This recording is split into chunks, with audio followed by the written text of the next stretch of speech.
Hello friends. तो MP GK के पिछले वीडियोस में हमने अभी तक में जो मध्य प्रदेश के प्रभाग हैं, जो प्राकृतिक प्रभागों में मध्य प्रदेश को बांटा गया है, उसे हमने जाना। और अब हम उसके अंतर्गत जो सतपुड़ा मैकाल श्रेणी थी उसे हमने ब्रीफ में देखा था। तो अब हम उसे विस्तारित रूप में देखेंगे और जानेंगे कि क्या क्या विशेषताएं हैं सतपुड़ा मैकाल की, कहाँ अवस्थिति है, क्या क्या चीज़ इसमें इम्पॉर्टेंट है जानने के लिए। तो चलिए शुरू करते हैं।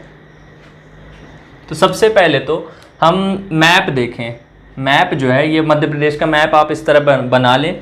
उसके बाद आप इसके अंदर ये बनाएं विंध्याचल पर्वत श्रेणी। ये यहाँ से चालू होती है पश्चिम के और मध्य प्रदेश के पूर्व तक जाती है पूरी।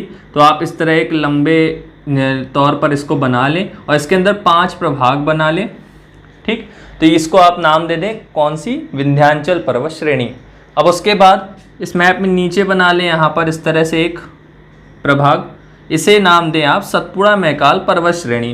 कौन सी, सतपुड़ा मैकाल पर्वत श्रेणी। मध्य प्रदेश में 2 पर्वत हैं जो मुख्य हैं, मुख्य क्या 2 ही पर्वत हैं, उनके प्रभाग है बाकी। तो विंध्याचल पर्वत श्रेणी एक ऊपर जो मध्य प्रदेश में उत्तर की तरफ उत्तर मध्य में स्थित है, और उसके बाद मध्य दक्षिण में जो स्थित है वो है सतपुड़ा मैकाल पर्वत श्रेणी। तो अब इसके हम विंध्याचल पर्वत श्रेणी की बात करेंगे। तो जो यहाँ पे अपन ने पढ़ा कि मालवा का भाग है, मालवा का पठार है। तो जो मालवा के पठार के आसपास स्थित है उससे इन 3 प्रभागों को विंध्याचल पर्वत श्रेणी कहते हैं। उसके बाद आगे जो यहाँ पर आता है उसे भांडेर श्रेणी कहते हैं, क्योंकि ये एक स्थानीय नाम है, स्थानीय जगह पर है, तो इसलिए उसे भांडेर श्रेणी नाम देते हैं। फिर उसके बाद जो यहाँ पर श्रेणी है उसे कैमूर श्रेणी कहते हैं। ये पर्वत वैसे और आगे तक फैला है, पर हमें सिर्फ मध्य प्रदेश के अंतर्गत जितना आता है उतना पढ़ना है। उसके बाद सतपुड़ा मैकाल पर्वत श्रेणी देखें। तो इसके लिए यहाँ से यहाँ तक आप बनाएंगे। उसके बाद में सतपुड़ा मैकाल वाले भाग में आपको बताऊंगा कि सतपुड़ा मैकाल के भाग जो हैं वो किस प्रकार से बंटते हैं। तो पहले हम विंध्याचल पर्वत श्रेणी को देख लेते हैं। तो विंध्याचल पर्वत श्रेणी श्रृंखला या माला या रेंज, श्रेणी आए नाम आपको, श्रृंखला आए या माला आए, पर्वत माला, पर्वत श्रृंखला, पर्वत श्रेणी, पर्वत रेंज, तो ये सभी एक ही है, आपको कंफ्यूज नहीं होना है बिल्कुल भी। उसके बाद अब पहला पॉइंट हम जानते हैं। तो पहला पॉइंट है यह मध्य प्रदेश व भारत के लगभग मध्य में स्थित है।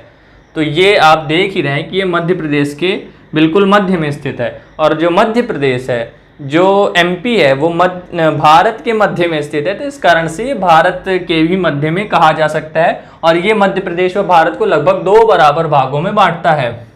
तो ये पहला पॉइंट आप जान लें। तो आपको इस तरह आ सकता है कि कौन सा पर्वत जो है वो भारत को या मध्य प्रदेश को 2 बराबर भागों में बांटता है। अगर भारत आता है तो आप कंफ्यूज हो सकते हैं, क्योंकि आप इसे भी समझ सकते हैं, क्योंकि ये भी अगर हम पूरे मैप में देखें भारत के तो ये भी लगभग मध्य में आएगा। पर ये सतपुड़ा मैकाल पर्वत श्रेणी इसका आंसर नहीं होगा, इसका आंसर होगा विंध्याचल पर्वत श्रेणी। तो ये हो गया पहला पॉइंट। अब उसके बाद दूसरा पॉइंट, यह पश्चिम में अरावली रेंज, अरावली रेंज। अब पश्चिम कौन सी दिशा है, ये वाली दिशा, पश्चिम इधर। तो यहाँ पर है राजस्थान, मैंने आपको बताया, और राजस्थान में यहाँ पे लगभग है अरावली पर्वत श्रेणी।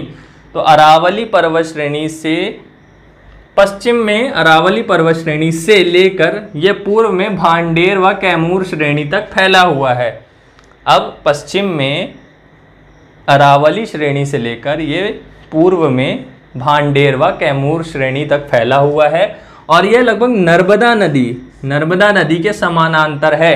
अब आपने देखा कि नर्मदा नदी यहाँ से निकलती है अमरकंटक से, और ऐसे बहते हुए यहाँ पे मध्य प्रदेश से बीच से होते हुए लगभग और निकल जाती है। तो इन दोनों पर्वतों के बीच में जो घाटी स्थित है वहीं से नर्मदा नदी बहती है। यहाँ पे याद रखें, नर्मदा नदी जो है वो विंध्याचल और सतपुड़ा जो है उन दोनों के बीच में जो घाटी क्षेत्र बन गया है उसी में ही नर्मदा नदी बहती है, यहाँ पे याद रखें। और विंध्याचल पर्वत श्रेणी जो है वो नर्मदा नदी के समानांतर फैला हुआ है पूरी तरह से। ये आप देख पा रहे होंगे, नर्मदा नदी यहाँ से बहती है। कहाँ से बहती है, नर्मदा नदी यहाँ से बहती है। तो ये कौन सी नदी के समांतर है, नर्मदा नदी, ये आप याद रखेंगे। ठीक, ये दूसरा पॉइंट हो गया। अब तीसरा पॉइंट देखते हैं, यह पर्वत श्रेणी नर्मदा व गंगा यमुना की सहायक नदियों के मध्य जल विभाजक का कार्य करता है। अब ये जल विभाजक क्या होता है, तो मैं आपको ये समझा दूं कि एक पर्वत है, इसके इस तरफ भूमि है, इस तरफ भूमि है। अब यहाँ बादल हैं, वर्षा हो रही है। अब आप देख रहे होंगे त्रिकोण है, तो जब बारिश होगी तो कुछ पानी जो है वो इधर बहकर चला जाएगा, कुछ पानी जो है वो इधर बहकर चला जाएगा। तो जो पर्वत हैं वो त्रिकोणाकार होने के कारण, नुकीले होने के कारण, जिनमें ऊपर शिखर होता है, उसके कारण ये जल विभाजक का कार्य करते हैं, मतलब जल को बांट देते हैं दो भागों में। तो मतलब इस तरफ जो आएगा, अगर इधर कोई नदी आ रही है तो वो उसमें ही जाएगा, और इधर जो जल आ रहा है वो इधर कोई नदी आ रही है तो उसमें जाएगा। तो जल को बांट रहे हैं, ये दो भागों में बांट रहे हैं कि ये इधर वाला जल जो है वो इस नदी में चला जाएगा और इधर वाला जल जो है वो इस नदी में चला जाएगा। तो इस तरह ये जल विभाजक का कार्य करते हैं। और जो विंध्याचल पर्वत श्रेणी है, ये कौन कौन सी नदियों के बीच में जल विभाजक का कार्य करता है, तो इधर मैंने जैसे बताया कि नर्मदा है, और इधर जो है, इधर की नदियां, इधर गंगा यमुना इधर से उत्तर प्रदेश में बहती हैं। गंगा यमुना ये मध्य प्रदेश में नहीं, उत्तर प्रदेश में ही बहती हैं गंगा यमुना, ये आप ध्यान रखेंगे। तो गंगा नदी यहाँ बहती है और यमुना नदी जो है वो यहाँ बहती है। तो अब जो पानी बरसेगा, जो वर्षा होगी, तो जो जल इस तरफ आएगा वो नर्मदा में जाएगा, और जो इस तरफ जाएगा वो इनकी सहायक नदियों में जाता है। मैं आपको नदियों वाले चैप्टर बताऊंगा, यहाँ पे पार्वती, चंबल और भी बहुत सारी नदियाँ हैं, वो ये अपनी काली सिंध और सिंध नदी, बहुत सारी ऐसी नदियाँ हैं जो जाकर यमुना या गंगा में मिलती हैं। तो यहाँ पे जो पानी जा रहा है वो उन्हीं की सहायक नदियों के लिए जा रहा है। तो हम कहेंगे क्या कि यह पर्वत श्रेणी जो है वो नर्मदा और गंगा यमुना की सहायक नदियों के मध्य जल विभाजक का कार्य करता है। मैंने आपको बता दिया जल विभाजक क्या होता है। उसके बाद जो विंध्याचल पर्वत श्रेणी है वो नर्मदा और गंगा यमुना के मध्य जल विभाजक का कार्य करता है। ठीक, अब अगला पॉइंट देखें तो कैमूर श्रेणी मध्य प्रदेश से लेकर बिहार झारखंड राज्यों तक विस्तारित है। जैसा कि मैंने आपको बताया कि ये यहाँ से और भी आगे तक है, तो इसके आगे यहाँ पर उत्तर प्रदेश है, यहाँ बिहार है, तो बिहार, झारखंड, इन तक ये श्रेणी जो है कैमूर श्रेणी वो फैली हुई है। तो ये आप याद रखेंगे कि कौन कौन से राज्यों तक फैली हुई है, बिहार, झारखंड राज्यों में भी कैमूर श्रेणी फैली हुई है। ये एक इंपॉर्टेंट पॉइंट हो जाता है। ठीक, अब ये जो पर्वत है ये स्कार्पमेंट पर्वत है। ये आपको ये शब्द जो है वो भूगोल में और मध्य प्रदेश में कई बार सुनने को मिलता रहेगा कि ये स्कार्पमेंट पर्वत क्या होता है। तो मैं आपको बता दूं, स्कार्पमेंट पर्वत जो होता है वो पर्वत का वह प्रकार है जब पर्वत कैसे बना है ये डिपेंड करता है। अब पर्वत कैसे बना है, जब कोई ज़मीन का भाग नीचे चला गया और बाकी दो भाग ऊपर आ गए। तो अब ये भाग जो था ये नीचे बैठ गया आंतरिक बलों के प्रभाव से, या फिर ये भाग जो है दोनों ये ऊपर उठ गए, या तो बीच वाला भाग नीचे चला जाए या बगल वाले भाग ऊपर उठाएं। ठीक, तो इस तरह के क्षेत्र का निर्माण होगा। तो अब ये जो क्षेत्र बना, इसमें जो ये वाली ढलान है, ये वाली ढलान ये बहुत तेज है, बिल्कुल 90 डिग्री सीधी खड़ी ढलान है बिल्कुल। इसके अपेक्षा तो ये बहुत ही ज़्यादा है, बिल्कुल खाई की तरह होता है। तो ये जो खाई की तरह होने दिखने वाले पर्वत होते हैं उन्हें स्कार्पमेंट पर्वत कहते हैं। ये आप याद रखें, क्या कहते हैं, स्कार्पमेंट पर्वत। और जो हमारे विंध्याचल है ये स्कार्पमेंट पर्वत का ही उदाहरण है। ठीक, अब इस तरह आप चित्र बना लें तो आपको बिल्कुल बहुत ही बेहतर तरीके से समझ में आ जाएगा। अब यह पर्वत जो है अवशिष्ट पर्वत का भी उदाहरण है। अब ये अवशिष्ट पर्वत क्या होता है, और कोई भी पर्वत दो प्रकार का कैसे हो सकता है, तो अब मैं ये आपको बता दूं, अवशिष्ट पर्वत उन पर्वतों को कहते हैं जो बहुत ही ज़्यादा, मतलब जब पृथ्वी बनी थी, महाद्वीप बने थे, महाद्वीप एक साथ थे, तब के ज़माने से लेकर उपस्थित हैं अभी तक, उन पर्वतों को अवशिष्ट पर्वत कहते हैं। और ये पर्वत जो हैं पहले बहुत ऊंचे ऊंचे थे, पर नदियों के अपर्दन से, पवन के अपर्दन से, अन्य बलों के प्रभाव से ये अब घिस कर थोड़ा छोटे हो गए हैं। जितने ऊंचे ये पहले थे अब ये उतने ऊंचे नहीं रह गए हैं, तो उन पर्वतों को अवशिष्ट पर्वत कहते हैं। अब जो विंध्याचल पर्वत है ये बना तो इस तरह था, इस कारण से एस्कारपमेंट पर्वत का उदाहरण है, पर ये बहुत पहले बना था, तो बहुत पहले बने होने के कारण ये अवशिष्ट पर्वत का भी उदाहरण है। तो ये आपको समझ में आ गया होगा ये पॉइंट।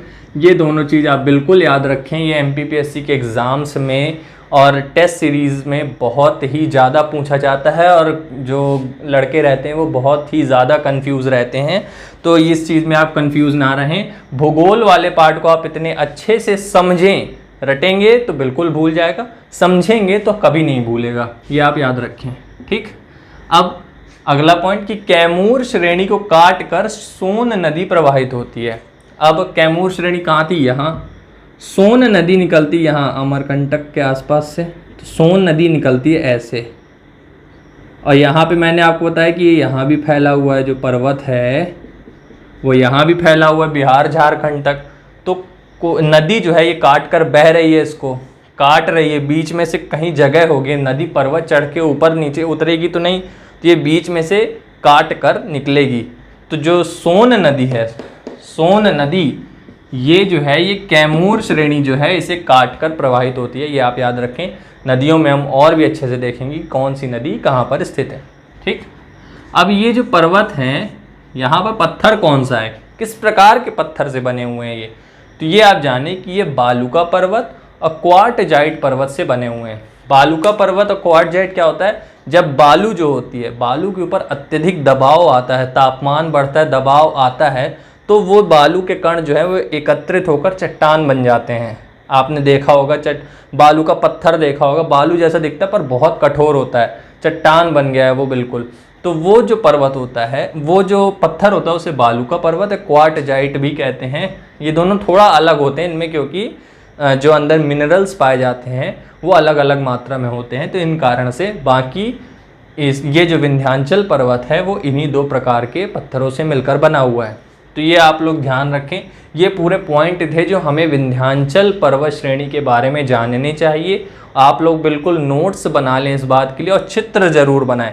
आपको मेंस में अगर लिखेंगे तो आप अगर पॉइंट्स में लिखेंगे, तो पॉइंट्स में अगर आप बिल्कुल इस प्रकार लिख देंगे तो आपको संभावना बिल्कुल भी नहीं है, और चित्र बना देंगे अगर, तो बिल्कुल संभावना नहीं कि आपके नंबर कटें। 6 नंबर के क्वेश्चन में आ सकता है कि विंध्याचल पर्वत श्रेणी की विशेषताएं बताइए, तो आप 6 नंबर में अगर इस तरह के 6-7 पॉइंट लिख देंगे, चित्र बना देंगे, तो आपको बिल्कुल भी 5 नंबर 5.5 नंबर से कम नहीं मिलेंगे। तो ये आप याद रखें, मेन वहाँ पर यही चीज़ होता है, वहाँ पर चीज़ें भूल जाती हैं, तो ये चीज़ आप याद रखें। और बाकी अगले वाले वीडियो में हम देखेंगे सतपुड़ा महाकाल पर्वत श्रेणी के पूरे विस्तार से, मैं आपको बताऊँगा क्या क्या उसकी विशेषताएँ हैं। तब तक आप लोग पढ़ते रहिए और अगले वीडियो में मिलते हैं, तब तक के लिए जय हिंद, जय भारत दोस्तों।